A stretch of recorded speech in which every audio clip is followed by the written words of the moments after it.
Alright, hope everybody's doing well. I got some autographs that have been stacking up a little bit here, and I want to get to those fairly shortly here and show you a few other things here if I can find them, provided I haven't lost everything. Set them all off over here, which is all good. Now I can get that grabbed and put together there. And then, oh, there's one more over here I have to grab. But I wanted to get this. I didn't save the envelope for it. I've already gotten rid of it, so we'll show those in just a second here. And it's interesting, a lot of stuff going on. I always say going on, but I just discovered there's a crazy Golden Girls set by Cardsmiths or something like that, and I forget, I don't know what they have, some sort of buyback or trade-up program. I'm not exactly sure what's going on with them, but there's Golden Girls cards that are like $100, $200 or more, and it's like $30 for like 2 packs or something like that. So you get 10 cards for like $30+. So who knows? And the base cards or the cheaper cards, whatever, they sell out. Look like they sell out pretty quickly, or there was not very many for sale. I watched one person open, and like I said, a card number to 99 doesn't do anything for me. And there's a lot of unfortunate art cards in there, which I call them, what do you call those? Triple play type of cards. Some of the art looks like it's just computer generated and not very good. So there's not really a good reason to buy many of those cards. If you can get a base card for $3 or $4 and then hope that's all you need to get, because I don't know if a full set is actually possible. So, but anyway, like I said, if you get buy those 2 packs, they come in like a small little mini box or something with 2 packs, 5 cards per, and you're going to end up getting a lot of art cards there. And really, what you want is the photograph cards. But I want to say that they didn't have enough. They didn't pay enough to get more pictures or something like that from Paramount or whoever owns that. And then I watched, I can't think of the guy's name right now. He always like reviews products, and he was talking about print runs today or whatever. I can't think of his name right now.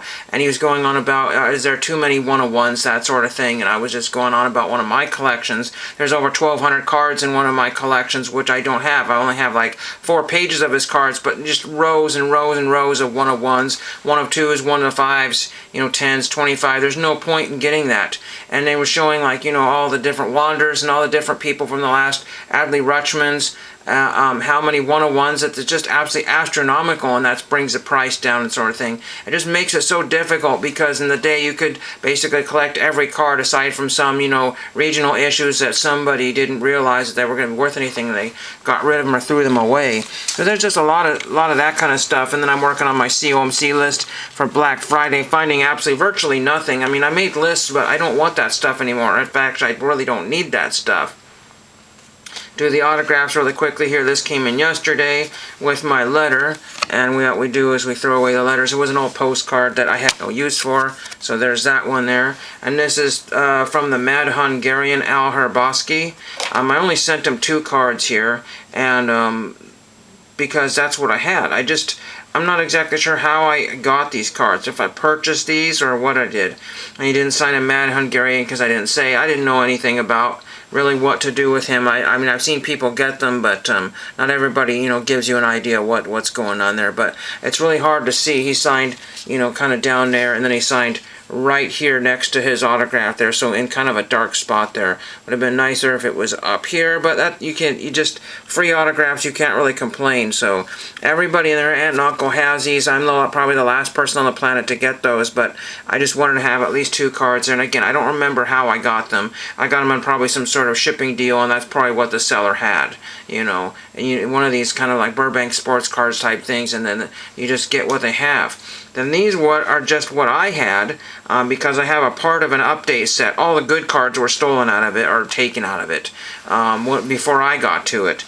So there was just basically, they came with some other stuff that I had bought, and I couldn't get.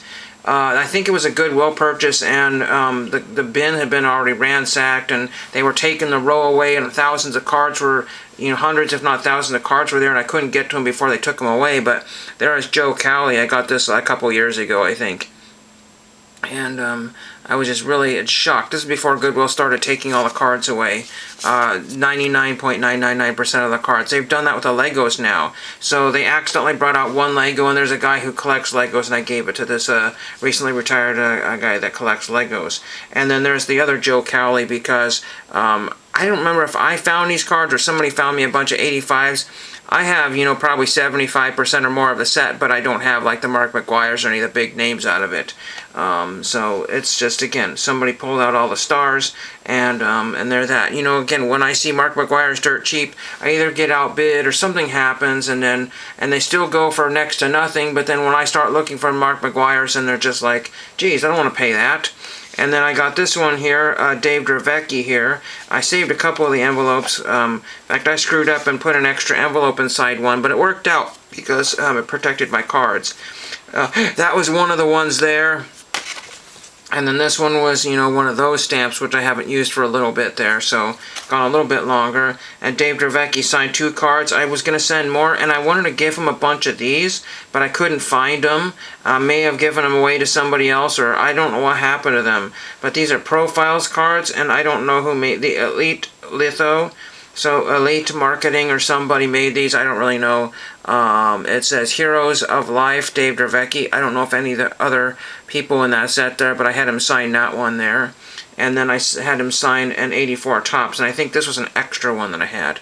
So that's what I had chosen to use because I have more, you know, interested in this one here. And then this is one I had just found a stack of like 6 or 7 of these years ago, and I had wanted to gift them to him, but I couldn't find them. So essentially I got 6 cards in 2 days, the Cowleys, the Draveckys, and again, these are just nothing special on the internet because it's clogged full of those things for like $1 or $2. You know, sometimes it's just easier just to buy those and pick out the card you want.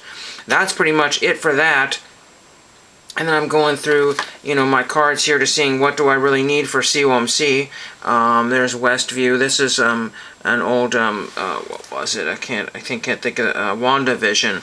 I just picked out, you know, different examples of all the different cards out there. It's just an astronomical set. You say, okay, it's like only a 50 or 60 card set. I really don't remember how much it is. But then you have insert sets, and okay, that's not too bad. It makes it around 100 or so cards to get. But then they have like 4 or 5 parallels on top of each other. Yellow parallels, you know, gold parallels, and red parallels, and purple parallels, and electric parallels, and green parallels, and numbered parallels, and so, you know, you're looking at about 10 for every card. So, you know, if you wanted to put this set together, start off with like card number like 1 or 2 or whatever, and then just go to a what do you call it, COMC, and pick out like one example of every card there. So you have like, you know, one of every, and then you can see whether you want to keep going to get more of the parallels. You know, basically do a player run for one single card, if that makes sense. And it's not really obviously easy to do for some of these collections. I just saw some printing plates, and the chances of me finding some of the missing printing plates are practically zilch. And so that's why I hate those 101s. But anyway, I had one other thing here, and I wanted to show you this here before I forget. We'll end up on this one here. I have this ancient Andy McGaffigan nameplate, and I cannot figure out. I found no pictures, no cards showing this, whatever. 82, 83, 84, something like that. But I've had this for many years, and my battery's flashing, so hope you enjoyed that, and thank you for watching.